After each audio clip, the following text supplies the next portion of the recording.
We've got some fresh new young talent doing some things that I know you haven't heard before. 1, 2, 3, listen. Welcome to Finances, your home for all things financial, investment, money and lifestyle. Hosted and curated by the very talented team of certified financial planners, Burke, Britton Financial Partners. So this is the Finances podcast. I'm Jay Burke, joined by Ben Kemp, and today's guest is Tara Paatsch. I checked before we started, Tara, that your surname spelled P-A-A-T-S-C-H is in fact, phonetically, we'll say that it's Paatsch. It is, yes. Thank you. So welcome to the podcast. Thanks for having me. No worries. Now, I might give you a tiny little bio so people can understand who you are, and then we're gonna get you to give us a little bit more of a backstory of yourself and where you grew up and how you came to be sitting here with us today. But Tara Paatsch is a special counsel in the Harwood Andrews family law practice area. Tara joined Harwood Andrews in the early 2020 after practicing for several years in Geelong and exclusively in the family law jurisdiction since 2014. I might pause there, Tara, and we might hand over to you. Is it do a fair job of explaining your role at Harwood Andrews in family law, or have you got a little bit more you want to add to that? Oh, that's the basics. So I joined the team just a couple of weeks before the pandemic hit, so that was interesting times. I had a couple of weeks in the office and then went into working from home for a couple of years, but pretty much covering off on every area of family law, so property settlements, parenting matters, divorces, child support, you name it, we can do it. You've got a lot on your plate by the sounds of it. Now, before we jump into all things family law, I know there's a fair bit to cover off on, but Ben and I always like to start with a bit of a background story of our guests. So let's talk a little bit about where you were born. I cheated before we started and I asked you that, and I said I probably shouldn't have asked. I should have waited for the podcast. But let's start with where you were born, where you grew up, where you went to school, and how you ultimately found yourself at Harwood Andrews in special counsel in family law. Sure. Well, I'm reasonably local. I was born and grew up in Colac. I was at school in Colac up until my last couple of years, year 11 and 12, and I came on the bus every day down to Geelong College. How long does it take to get to Geelong? It was a bit over an hour. So wow. we'd leave Colac about 7:10 in the morning and get here we'd go the back way and pick up all the kids along the way. Got to school about 8:30 and then got home about 5 o'clock. So that's a decent chunk of your day. It was a decent chunk of the day, it was. Did you have fond memories of the bus, or was it dread? No, I really enjoyed it. I made some really nice friends on the bus, and actually it was not a bad wind down time after school in particular, before you then got home and got stuck into some homework. So yeah. Was that a college-specific bus, or were there kids from all different schools on the bus? It was mainly college, but there were a couple of kids, I think, from Cardinia that jumped on the bus with us, but mainly college. So excellent. Yeah. So Geelong College from primary school? No, just from for year 11 and 12. Okay, so if you go back a little bit further than that, whereabouts did you go to school, primary school, Sure. and for your early secondary school? All right. Well, I was at a primary school called St Mary's in Colac, and then I went along to Trinity College in Colac from year 7 to year 10, and then came down to Geelong College for year 11 and 12. What was the culture shock like moving out of Colac? So St Mary's is a good Catholic primary school in Colac. Yep, Trinity, the good Catholic secondary school there. And I loved it. I was pretty keen by that stage to be spreading my wings a little bit and getting out of Colac. I mean, it was a lovely place to grow up, but once you hit those kind of late teenage years, you're after a bit more excitement. Did you have an idea of where you wanted to go? Like you wanted to get out of Colac, but whereabouts did you want to go? Were you thinking Big Smoke, Melbourne, overseas? Or Geelong? Well, leaving Colac, my aspirations were to do court reporting. So I wanted to do journalism and go to court every day and report on cases that were being heard in court. So why was that? What was the drag to that? My question. When I was in high school, I'm not sure I knew what the hell I wanted to do. Yeah, I don't know. I loved sort of your typical murder mystery, crime books, all those sorts of things. Was this in high school? So yeah, like early high school or late high school? No, this is about year 9, year 10. This was my plan, was to go to uni, do journalism and be a court reporter. So there had to be some moment, or there had to be something that happened in your life that sort of prompted you to think that was going to be your path. Can you think of anything? Nothing specifically. I did some work experience at the Geelong Advertiser when I was in I don't know, whatever year you do work experience, year 9 and year 9, 10. yeah. Really enjoyed it. I don't think I went along to court or anything like that, but the journalism, the crime, all those aspects of it, I thought, wow, that'd be a great gig going. I really liked legal studies. Be a great gig going along to court every day. Every day going to court. Can you remember what your work experience was? Because I remember what mine was. Mine's a bit boring, but I did a week as a financial planner. Well, I did a week at Norlane Waterworld, and day one they had me cleaning bird shit off the outdoor pools. So didn't go down that path. I didn't go down that path. So maybe I'm glad I didn't follow my work experience. You obviously did. And were you doing legal studies? Was legal studies a thing at school in sort of year 9, year 10? Yeah, so it started in, I think, year 10, and I certainly followed that through to secondary school at Geelong College. I did it as one of my year 11 and year 12 subjects. But by that point, I realised, well, if I don't specifically go straight into journalism, I could do a law degree and then always continue down that path of court reporting, but with a law degree instead of a journalism degree. Okay. And so you still haven't made it to the journalist part. Still haven't made it to the journalist part. Although here I am doing a podcast. This could be the start. This is the beginning. So heavily into journalism, writing, legal studies, murder mysteries. Yes. Year 11 and year 12, again, you still had that sense that that's what you wanted to do. When you finished at Geelong College in year 12, how did you go in year 11, year 12? Really good. I really enjoyed it. I made a lot of friends at college, so that was really nice, and a lot of connections, and opened my eyes to the big wide world outside of little Colac. Finish up at college and then headed down to Monash Uni to do an arts degree. At what campus? At Clayton. Okay. Yes. Yeah. So straight into Melbourne. So did you say an arts degree? Mm. Okay, so you didn't do a law degree straight up? I did not do a law degree straight up. Didn't do journalism straight up? I didn't do journalism straight up. I wanted to get out of, so by that stage I'd had all my life in Colac, I'd had a few years in Geelong. I could have done law at Deakin in Geelong, and I decided I wanted to go to Melbourne, and so I did. So it's kind of a gap year, was it? Well, kind of, but I did finish the degree. I did finish the arts degree, but I wanted to be doing law. I wanted to be doing uni in Melbourne. Okay, not Geelong. So what year was this, without getting you to disclose your age or anything like that, but what year did you graduate from school? I finished school in 2001. 2001. Yep. And so then you did a 3-year arts degree? I did. Yep, lived in Melbourne that whole time? No. So at the time I was dating a footballer. Yep. And he was playing for Sydney. And so I did the first year of my arts degree at Monash, and then I moved up to Sydney and finished my arts degree up at University of New South Wales. Okay, great. Yeah. And then so you got to the end of that degree living in Sydney. Yes. That's the real big smoke after coming from Colac. So you finished the degree living in Sydney. Yep. What happened after that? Then I upped the ante again and I went to London. Okay. Is this your gap year? This is my gap year. So I went to London, worked, travelled, just worked in a restaurant and bar over there and had a grand old time tripping around. Did you move to London to hang out with all the Aussies? Is that whereabouts did you live in London? I mixed it up a little bit. I was in St John's Wood for a while, which was pretty central. Abbey Road, Beatles vibes. Yeah. And I ended up heading down to a little place called Tadworth, which is in Surrey, where there was actually an Australian couple that were running a bar and restaurant there that hired me as their kind of secondhand manager, if you like, and they'd head off travelling and I'd manage the pub for them, and then they'd come back and we'd swap it around and I'd go and travel around, and so I did that for a year. Yep. And while I was away, I applied for law and got into law. So whereabouts? I got in at Deakin. Deakin Geelong? Well, I actually did it by correspondence. So I did my entire degree online. From London?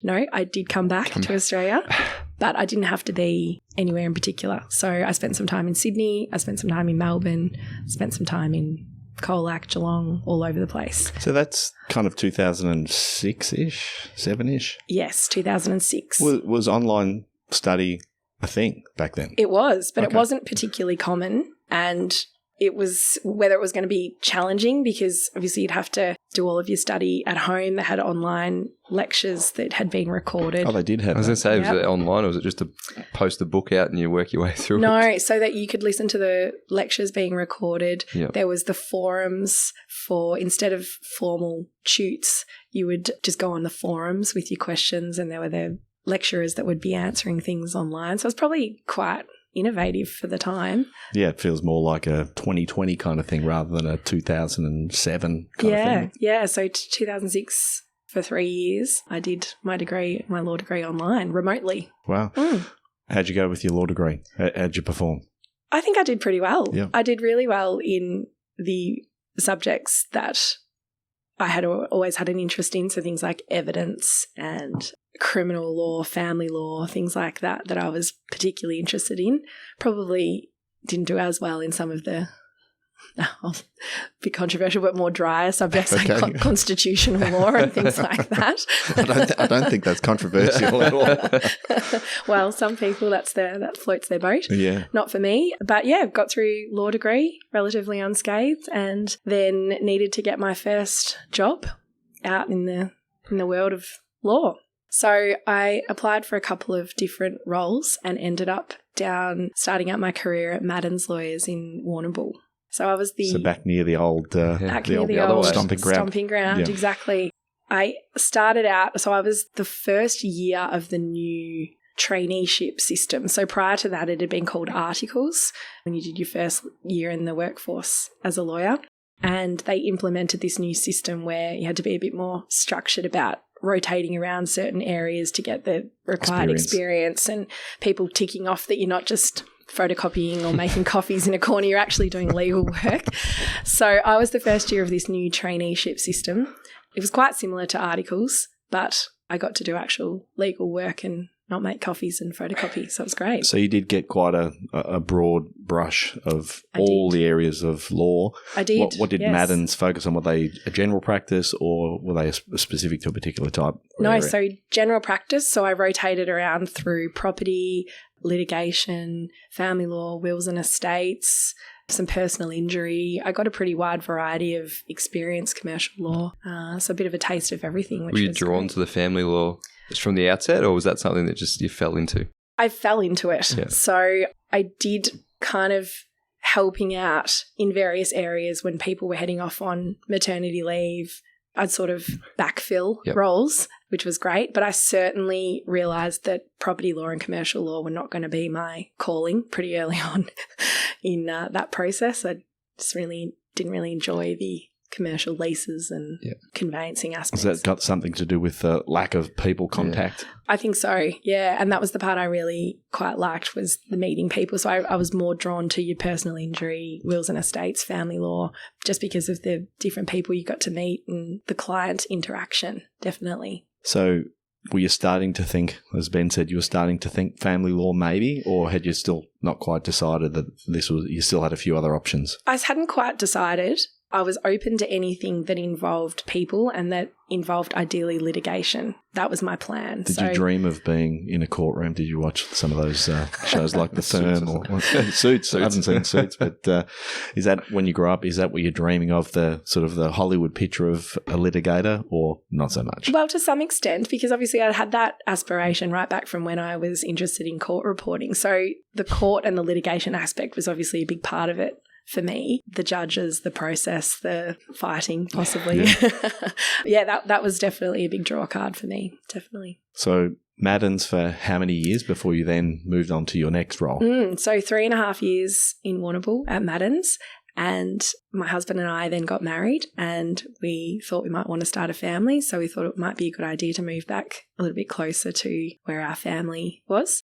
And we had family in Colac, Melbourne and Geelong. So Geelong was quite a good central spot to stop. Yeah. Yeah. Whereabouts did you meet your husband? He's from Colac as well. Okay, there you go. Yep. Yeah. So I'd known him for a very long time, right back to when I was in school. And I went back there one weekend and caught up, and the rest is history. Yep. How long after that did kids arrive? So you mentioned before the podcast that you've got a few young kids. You've got three kids. What's the mix of your kids? So I've got 2 girls and a little boy. Mm-hmm.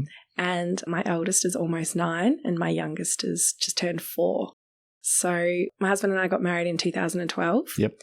Early 2012, and by mid-2012 moved to Geelong, and I'd secured a role here at Geelong with Coulter Legal in litigation, interestingly enough, not in family law. And yeah, then we had our first daughter at the end of 2013. Fantastic. How did you, I know we're getting there, we're getting to the current day, but how did you manage, I mean, obviously, did you have your kids in reasonably quick succession, you said? Yeah. How did you manage a professional life and managing 3 kids, or 1, then 2, then 3? Yeah, so ever since I've had children, I've worked part-time, haven't gone back to work full-time. And I'm very lucky that my husband, his role is such that he starts work really early in the morning and he's done by lunchtime. So the mornings are a bit chaotic because it's me on my own with the 3 kids, getting them to where they need to be. The afternoons are a bit chaotic for him because it's him on his own with the 3 kids. But it allows me to work 3 full days without having to cut and do school hours or anything like that. So that's the juggle at the moment. That's a decent juggle too, isn't it? It's a big responsibility on the home front as there is on the work front. So Coulter Roach or Coulter Legal, I think they were Coulter Roach previously, now Coulter Legal. How long were you at Coulter Legal before you then moved on? So I was there 7.5 years, so quite a while. 3 kids during that time, so a couple of different stints of maternity leave, but had a really enjoyable time there. And it wasn't until I was coming back from maternity leave after my first daughter that I'd been dabbling a bit in the family law team and the litigation team prior to my maternity leave. So when I came back, I just really needed to make a decision. I couldn't have a foot in 2 teams. It was just going to be too challenging working part-time and all the other things that go along with that. So the family law team needed me and off I went. So I've been family law ever since then. Do you miss the litigation stuff, or are you happy with that transition? Well, family law is litigation. Yeah. More often than not. Yeah. Not always, but there is definitely the litigation aspects of it. So it just means the subject matter in family law is a bit more specific, whereas in litigation you could be dealing with anything from food to windows to anything, any kind of topic matter. Yeah. So when did you join Harwood Andrews? So that was at the start of 2020, just 3 weeks before the pandemic hit. I started there and had the 3 weeks in the office, went to Fiji for a week, and while I was away, the world went mad. And then you didn't get stuck in Fiji? We did not get stuck in Fiji, but we did fly home on the Friday night just before the Sunday night. The hotel quarantine mandate came in, or the isolation mandate came in, so we only scraped in by the skin of our teeth.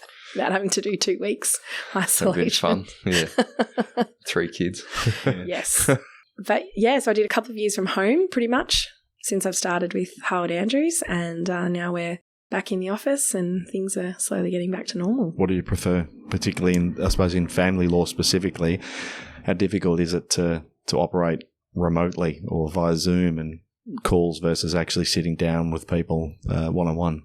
I think for, at the very least, that initial meeting with people, it's really good to have that in person to make sure that you've got the right dynamic and they can see you and have a proper chat with you.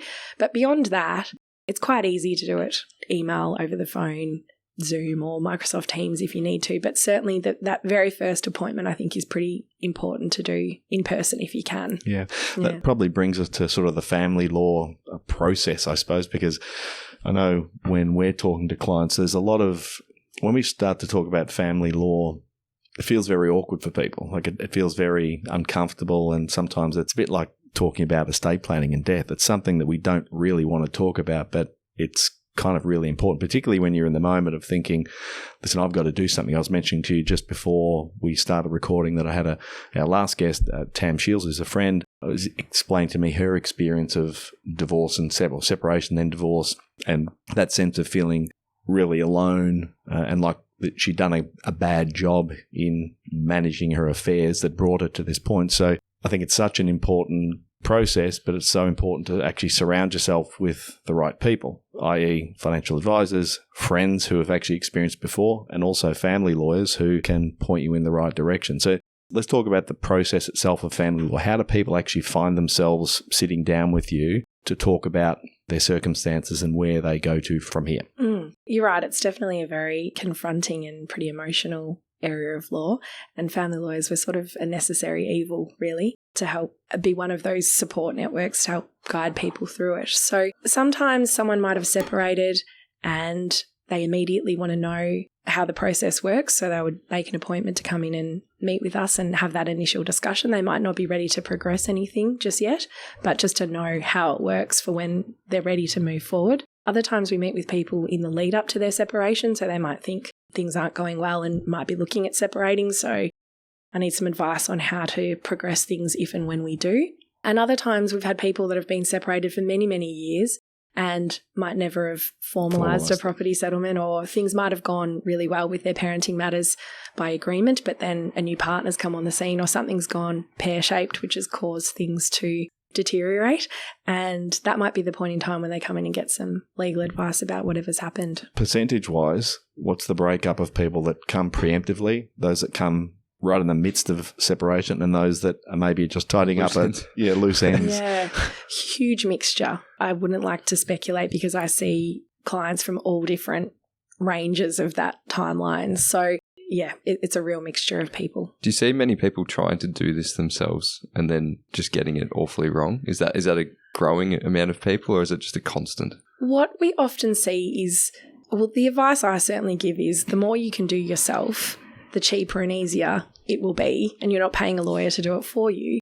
But sometimes that's easier said than done, particularly if there's pretty high levels of conflict between people. So often I see people, we have a meeting, we talk about how it works, and then they might go away and try and negotiate things themselves and try and sort some things out. If they can't, then they'll obviously come back. If they can, they might be coming back to us just to help them formalise it. So it feels like people, I've seen this from clients where they're trying to save a few dollars but just end up creating more expense at the end of the day because it just spirals. Sometimes that can happen. Yes, absolutely. Yeah. So it is important to get, well, it's not the first thing you should do. Obviously, there's some practical considerations. You know, if someone needs to move out, if you need to make some day-to-day arrangements for finances and children and things like that. But it certainly is a good idea to get some legal advice from a family lawyer not too long after you separate, because the longer you leave it, the longer you're going to remain financially tied to each other. So the three examples you gave us, sort of the preemptive client, the one that's in the midst of the chaos, and then one that's trying to tidy up loose ends. The person who comes to you preemptively, thinking about potentially separating, what type of questions are they asking you? The one we often hear is, I want to know how much I'll get, which is, you know, almost like the typical lawyer answer, it depends, and how long is a piece of string? Because it very much does depend on personal circumstances, what there is available to divide in terms of an asset pool, what the contributions and the future needs of the parties are. So it's not going to be something that in that initial appointment we can say, right, you should be getting 52.8% and that's it, off you go. So I think that is definitely a common misconception, that people are under the assumption that the law states that you divide equally assets, but that's not the case, is it? No, it's not at all. And just like everything, it depends and it's complicated. Exactly right, yes. So there's no automatic percentage, there's no automatic entitlements, and every matter is completely different. Is it possible to apply a rule of thumb or precedent to the division of assets? So is there a starting point where we look at the total asset pool, it starts at 50-50 and then is swayed one way or the other dependent upon how long people have been together, their contribution to the relationship, children, people's ability to earn an income in the future? Are all of those things taken into consideration, or do we just throw it all against the wall and guess?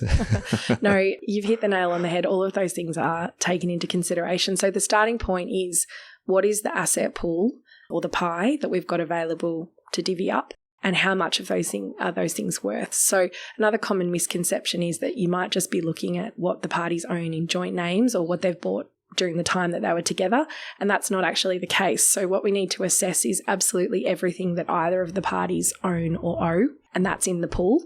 And then from there, we look at if there's reason why one person should get an adjustment of that pool or changing of the ownership of how things are held based on what they each had at the commencement of their relationship. So what would be an example of that? Because again, you hear this a lot. Yeah, I was going to say the other part is you got to actually get a value. Like the you would hear this, and they say it's worth this, and he thinks it's worth that, and then actually to verify that value would be a challenge in or some come to agreement about of value is exactly a challenge right to start with before you even get to the next step. It can be. So sometimes with someone selling a property because neither party is able to retain it, for example, the value will be what it sells for. So you don't need to go down the path of getting a formal valuation or anything like that. Yeah. More so when people are more amicable, they might just agree to a value. So they jump on Redbook for their car and they think, yes, it's worth $15,000, and they're both happy with that and they're happy to attribute that value. But you're absolutely right. If they can't agree, then we need to go down the path of getting a formal valuation. So be it a sworn property valuation, valuation of plant and equipment, whatever it might be that we need to actually value, superannuation statements, bank account statements, all of that financial disclosure. I probably should have added a disclaimer at the start that obviously what we're talking about today is not personal, financial or legal advice. You should go and speak with Tara or speak with Ben and Jay if you need personal advice. But I don't want to put you on the spot with giving us definitive answers on these things. But an example of assets, because I can think of a number of clients that we've dealt with where one of the parties has said, well, I had that property before our relationship started. So I owned that property before we were together, so that's mine. How is that considered? How do you deal with those kinds of things where people come to the party or come to a relationship with inequality in their asset bases at the beginning? How is that actually looked at and valued over the term of someone's relationship up until the point where they separate? So that property, even though they might have had it coming in and even though it might be in their sole name, it's still in that asset pool that's available for division between the parties. And where that contribution will be assessed is in the next step, which is why do we have what we have? So at the commencement of the relationship, I had a property coming in. It's not just that you had the property. It might be if the property was worth the same amount as the mortgage that you had secured by that property, then that property had no equity coming in. So it's not really worth anything. It's worth zero. It's not going to change anything. Exactly right. If the property had significant equity in it, but you've been together for 30 years, it's probably not going to change anything in the who gets what coming out the other side. If you've been together for 2 years and someone's come in with a property worth $1 million, then that's obviously going to have quite a significant impact on who walks away with what. So the length of time, and again, sort of I know this intuitively and also in practice, having dealt with a number of these situations, but why does the length of time, so just for anyone who's listening out there who has no idea about this, why does the length of time of a relationship influence what's considered divisible, that separation? So that's basically been the court's approach, that the longer you've been together, the time has eroded some of those initial contributions because there's been a lot of water under the bridge and a lot of other contributions and things that have gone on during your life. So it's not just as simple to say, well, the property that I had at the start that was worth $30,000, but now it's worth $3 million. It wouldn't be just and equitable or fair off the back of a really long relationship to give that a much higher weight than, for example, the other party's contributions, which might have been going to work every single day and applying their income to all your daily living expenses or caring for children, not working. So that last point, it's not necessarily just about a monetary contribution towards a relationship. It's about the contribution that individual has been able to make that has allowed their asset pool to be where it is after 20 or 30 years. Exactly right. So it's the contribution, not only what the parties each might have had coming in, it's the contributions that have occurred during the relationship, including as a homemaker or a parent, because it's not always fair just to say, well, someone brought more money in so they get more. More often than not, that means there's been someone else on the home front doing more of that work. And then also looking at contributions post-separation, if there's been quite a period between separation and when the parties might be doing their family law property settlement, and also the future needs of each of the parties. So looking at things like care of children, income earning capacity or disparity of income earning, health, life expectancy, all of those sorts of factors. Sounds like that initial appointment for someone who is preemptively thinking about separation or divorce is kind of super important. Like even just hearing you say that about the complexity and the things to consider and sort of blowing away some of the assumptions that people have in their mind that, listen, this is what we're going to agree to. That seems fair in my mind. But what we know is that might be the case when things are amicable. In a lot of instances, when people are separating, it may not be. So understanding what the law says. Yep. And also having someone help you work out what is reasonable, what is unreasonable is a pretty important step. It is. And we do often see a lot of people coming in with a lot of those misconceptions about only certain things being included in the pool or that automatic 50-50. We also see a lot of people that might have been in a de facto relationship that somehow think it's a 6-month time limit. I was going to ask you about that. I wasn't sure where. Is it, maybe we'll roll that into it now.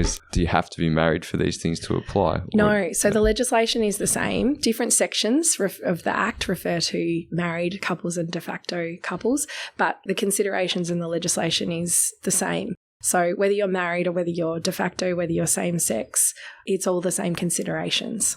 Yeah. When do you become de facto? Well, technically, it depends pretty much.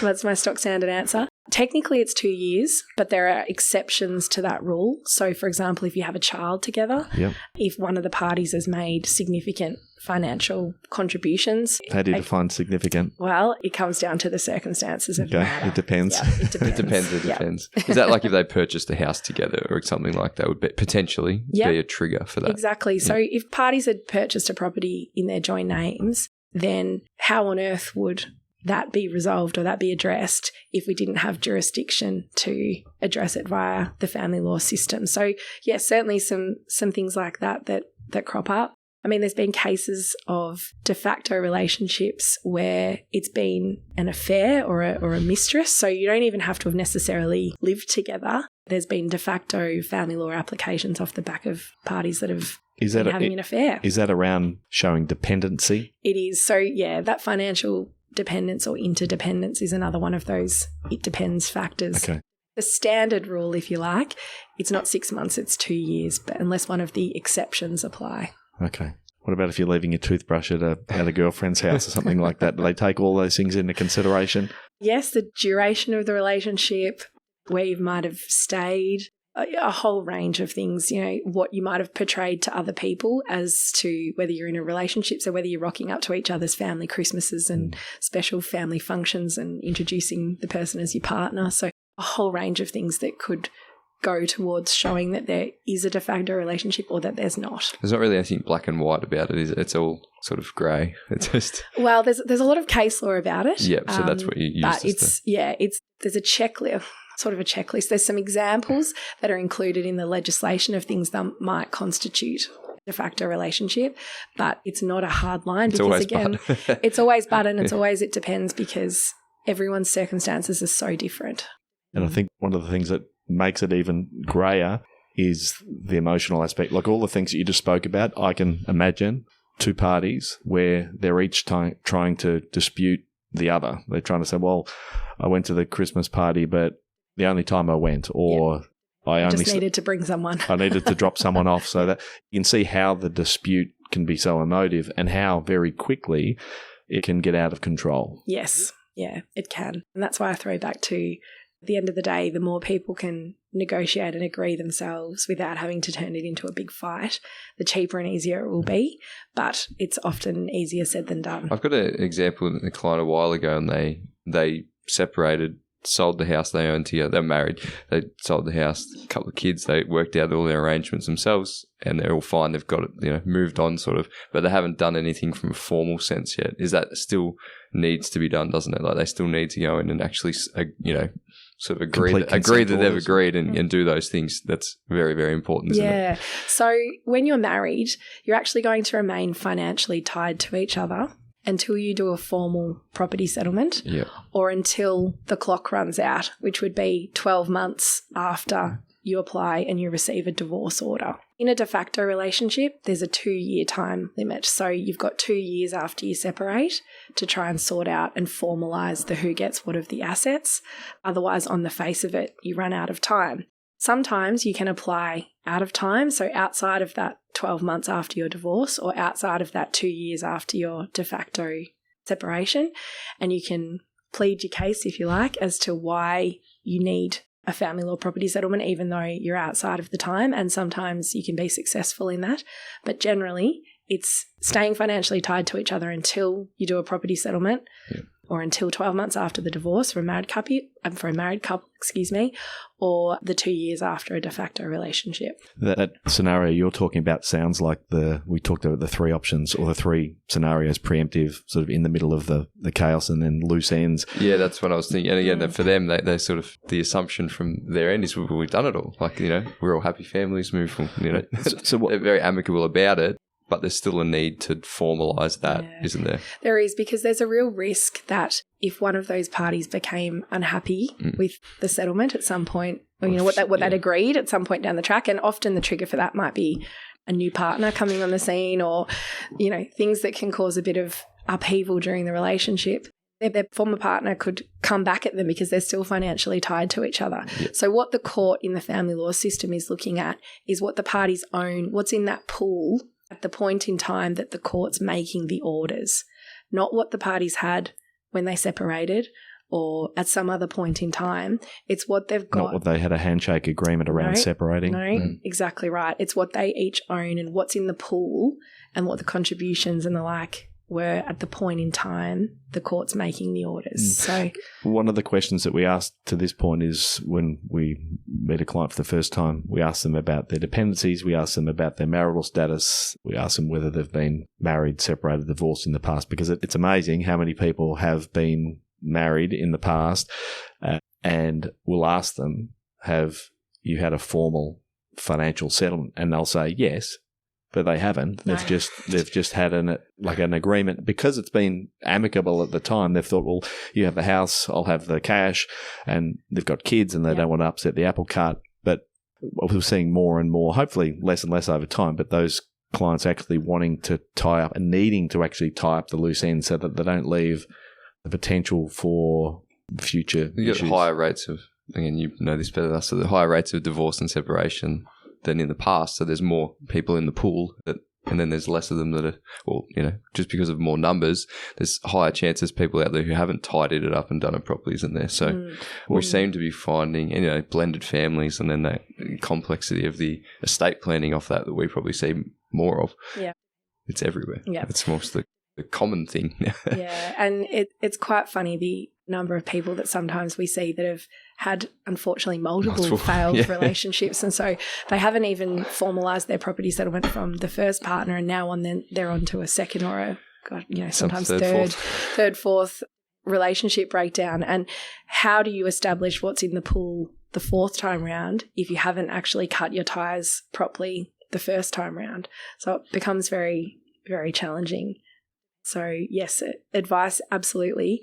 Risk-averse lawyer is going to tell you that you need to make sure you cut your financial ties as soon as possible. So it's probably more about the time lag, isn't it? About doing these things. Again, there's so much going on emotionally to get those things in place. I suppose the key being, if you've got good support, you can sort of outsource a majority of that work to someone like yourself that can get that done while they, manage their own emotions and things as well. Yeah, you can. And as I said, you don't need to be racing in day one after you've separated. There's obviously some practical considerations that you might, and some mental health considerations that you might need to put first, and make sure you've got that support network of your friends and family and psychologists and counsellors and things. But if you're waiting months and months, obviously the nature of your assets for a property settlement is going to continue to change. What things are worth is going to continue to change. So the longer you leave it, the more the pool is going to change, and the harder it might be to identify the pool and what it's worth, and you're staying financially tied to each other. So if you're getting on a year or so and you haven't done a property settlement,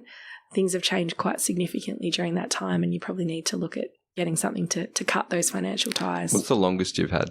Like, what's the longest you've gone retrospective? I've seen a case where the parties had been separated for 20 years and they hadn't done a property settlement. So it's a long time. A lot can happen in 20 years. When you say property settlement, just to clarify, that doesn't mean a property in terms of, it means their properties. And exactly. Yeah, so when we talk about property... Because people go, we don't own a house. No. So it's not just a house.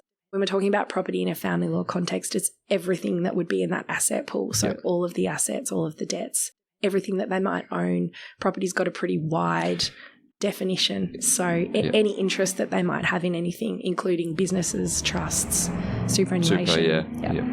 And that's a tricky one in terms of doing it yourself. in terms of the super split needs to be administered and stamped by the courts, doesn't it? It does. That's not something that people can just level up themselves. No. So they can either do that by way of something called a binding financial agreement, or they can do it by way of a court order. But no, you can't usually just ring up your super fund and say, I flick a bit across. It'd be nice to make our job easier for strategy, but unfortunately not. Again, and that even when it goes through and is done properly, you still see people that don't fully understand, and we've had to deal with the back end of that, where they get there's a rollover coming of their super from their ex-partner, and they need somewhere to put it and then manage the outcomes of that. We probably see a bit of that side of things, don't we? So the actual formal split of assets, what's it called, and what's the process? So let's assume that we've come to an agreement on the division of property. Mm-hmm. What happens and what is it called? Sure. So the overarching process is called a property settlement, and there's a couple of ways that people can formalise a property settlement. The cheapest and easiest way is by way of something called an application for consent orders. So that's an application to the court by agreement for the court to make an order or put their court stamp, the court seal on the order to cut the parties' financial ties. So that hinges on an agreement being reached, either by the parties directly or with the assistance of lawyers, and they both sign on to this paperwork to seek that a court order would be made. Another way to do it by way of agreement is something called a binding financial agreement, which is like a private contract. So there's no court involved. It's not overseeing anything. The benefit of a private contract is it could be as unfair as you like to one of the parties, because there's no one checking that it's fair, that the court needs to be satisfied that the agreement, even though it's agreed, is just and equitable. But a private contract or a binding financial agreement doesn't have that same requirement. So it's a valid way of doing it. Both parties have to have lawyers, and in my experience, it's usually a bit more time consuming and a bit more expensive because drafts of the contract or the agreement go backwards and forwards. Am I right in saying that that's fallen a little out of favour of recent time, or is it the opposite? I wouldn't say it's fallen any more out of favour.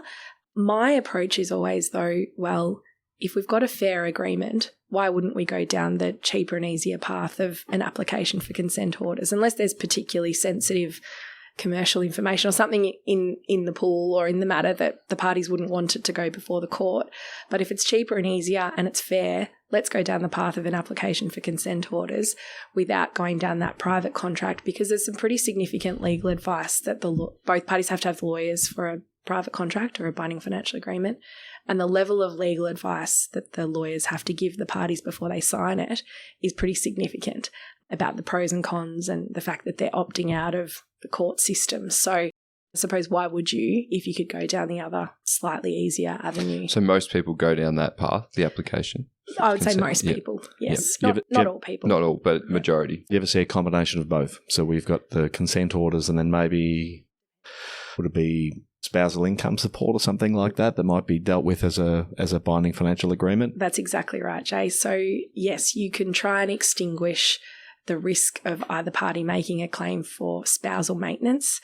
You can't do that through an application for consent orders, but you can do that by way of a binding financial agreement. So sometimes we do a combination.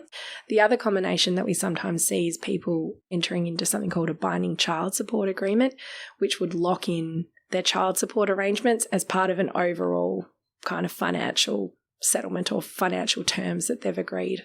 Is this generally, I know we're going down a couple of little rabbit holes, which I think are good, is this in large part to try and, I'll say avoid, but I know the child support agency, well, it's a nightmare. That's a moving feast, isn't it? Like, is this to avoid having them to continually report income in their situation? You lock it in so you've got certainty over it? Yeah, so sometimes. Binding child support agreement might be able to cover off on what's called periodic child support, which would be like what a Services Australia or formerly known as the Child Support Agency, what they would implement, which would be a fortnightly, monthly, whatever it is kind of payment. So a binding child support agreement could cover off on that periodic type child support. The other thing that we can cover off on is non-periodic things. So things like school fees, payment of extracurricular activities, school books, uniforms, private health insurance, all of that sort of those expenses for children that wouldn't automatically be factored into a child support assessment or a Services Australia assessment. What's your preference? It depends. It depends, yeah.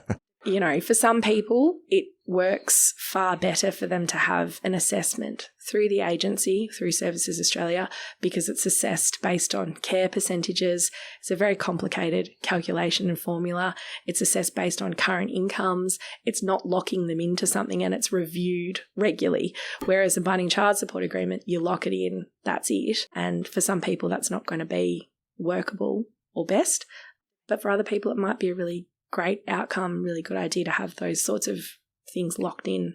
The second of our three scenarios of preemptive in the middle of the chaos and tying up loose ends, in the middle, those people that actually come to you having kind of sorted their stuff out. Yep. And it was nice to hear you say before that in a perfect world, we like to see people being amicable, coming to terms between themselves, and then seeing solicitors when it's time to wrap it up and have you maybe tidy up some of those loose ends. From your experience, what are the mistakes people make in coming to agreements themselves? When they come to you, they say, we've agreed, we're all good, we're all happy. Can you just put it in some consent orders and let's get it before the courts, let's get it done? So pretty commonly we see people just excluding things. So saying we're just going to deal with the house. We're not going to deal with super. We're not going to deal with anything else. We're just dealing with the house. And that's what we've agreed. So then when we meet with them and we explain that the pool includes everything that you own, what might have seemed like quite a fair agreement because they're divvying up proceeds of sale of a house in a particular way, once you then factor in, one of them's got significantly more super or whatever it might be that they own outside of that specific asset that they've been addressing, could mean that the agreement that they've reached is particularly unfair. And so if that's the case, it's unlikely to be approved by the court because the court's going to say this isn't just and equitable. And so then if they're still insistent on going down that pathway, they have to do it by way of that binding financial agreement or the private contract. Because the courts just wouldn't stamp it off. No, the court would not approve it, even though they've agreed. If it's not fair, and the court's looking at the same things that lawyers looking at and giving advice on in terms of the contributions, the future needs. So if it's not fair based on those factors, it's not just and equitable, the court won't approve it, and the only other way to formalise it would be by way of that binding financial agreement. Do you ever get a couple coming to see you who are amicable and say, Tara, can you please write this up for us and let's send it to the courts? And do they ask that? And number two, can they do that? Or does each party have to go and seek their own independent advice? So both parties don't have to have lawyers, but certainly lawyers have very strict rules about conflicts of interest. So we certainly have those kind of inquiries where people ring up and say, we both just want to come in and see you and get it drafted up and get it finalised. We would not be able to see both parties. We can only see one of them. But that doesn't necessarily mean that the other person has to go and get legal representation if they don't want to. If one lawyer is preparing the documents, if the other person's happy with it, they're welcome to go and get independent legal advice, but if they don't want to, they don't have to. They can act for themselves. Would they have to sign an acknowledgement that they chose not to seek advice themselves? Yes. So as part of that application for consent orders, each party has to sign onto it, and there's quite a detailed final page where you tick the certain boxes of the things you've done. So, you've been honest about the assets you've got. You're aware of your right to have independent legal advice. You either got it or you didn't. Okay, so it's the right to independent legal advice. Yep. It's not a definitive, each party has to have independent legal advice. No, not in an application for consent orders. In a binding financial agreement, absolutely you have to. I know the answer is probably it depends, but what would you recommend parties do in that instance where you say, listen, I can't act for both of you? What would your recommendation, if you could give a recommendation, what would it be in that instance? My advice is always to try and encourage their former partner to at least go and have an initial conversation with a family lawyer, not just any lawyer, because it is a very specific area of law with very specific knowledge and legislation. So encourage them to go and have that conversation. Even if it means they don't then engage them to act in the process, at least they've had the rundown about how it works and the things that the court needs to consider in determining, yes, this is just and equitable, and ideally making those orders that they've agreed upon. I think one of the concerns, and you probably hear this too, Ben, that people think that as soon as lawyers are involved, they're going to make people fight. they're going to say, listen, you're entitled to more, so you should go harder. You're entitled to a greater percentage of that. I would assume, know that as lawyers, you operate under a duty of best interest to your clients. Yes. I think there's that vested interest, some people, in the lawyer creating a conflict. Like, they'll be able to rack up a bill on me if they create. There's this like perception from people, that's where it gets messy because they want to make $1 out of it. But it's probably more about what you said before. If it's completely unequitable, then the court's not going to approve it anyway. Yeah. So that's where there's this misconception that that's probably where it gets created. But it's just a fact of law. And look, I can't speak for all lawyers, but certainly for me, someone that comes in to meet with me and they've fully agreed on their property settlement with their former partner, that's pretty much the dream client. And I'm not trying to stand here in the way to unpick that agreement that they've reached, but I obviously have rules and, as part of being a lawyer, requirements on the advice that I have to give. So it may well be that as part of that I say, look, I think you could have done a bit better out of this, but I understand you've reached the agreement and you want to go ahead with it even though you could maybe press for a bit more. I'm not here to try and unravel that agreement, but I do need to be careful to ensure that I've covered myself, because the last thing I want is someone signing on to something that then they come back a few years later and say, well, hang on, I got a really bad deal and why didn't you tell me? Yeah. And that balance is really important. I think that, again, it speaks to why it's so important to go and speak to someone that has your best interests in mind, but also speak to someone who knows the law and knows what's fair and reasonable and knows what is actually going to be rubber stamped at the end of the day when it hits the courts. Mindful of time, we say this every time, we could talk for hours because for us, I know for listeners out there that are in this circumstance, where can they get a hold of you? Where can they get in touch with you to have a consultation and talk about the situation? Sure. So we are in Jerringhap Street. We can offer initial consultations either over the phone, in person, or on Microsoft Teams or online if that's your preference.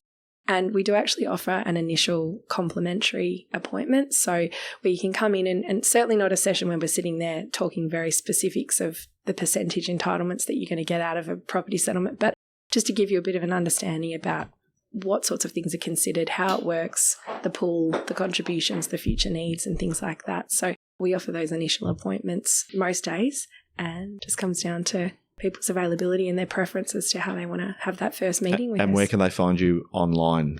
Sure. So we are if you Google Harwood Andrews, we will pop up there. And I've got an email, for example, tpaatsch@ha.legal. If you want to spell that for us, Tara? Sure. TPAATSCH @HA, as in standing for Harwood Andrews, .legal, LEGAL.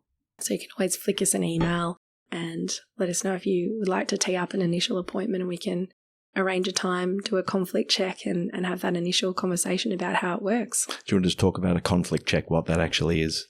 So lawyers have pretty strict rules about who they can act for.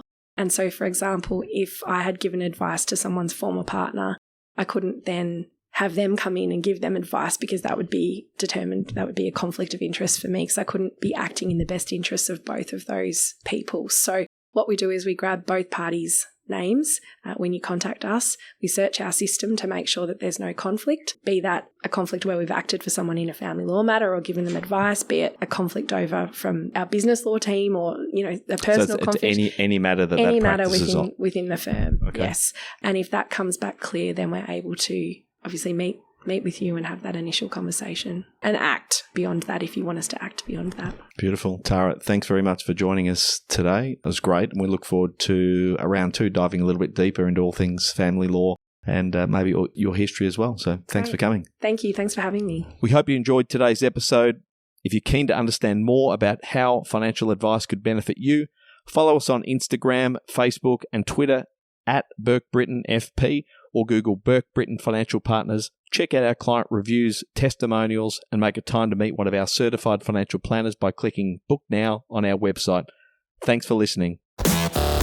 Any information contained in this podcast is of a general nature only. No account was taken as to the objectives, financial situation, or needs of any particular person. Therefore, before making any decision, listeners should consider the appropriateness of any information with regard to their particular objective, financial situation, needs, and seek independent advice from a licensed professional specific to their circumstances. All right, hit it. That translates to don't be a moron and act on what some random person says on a podcast. Take personal responsibility.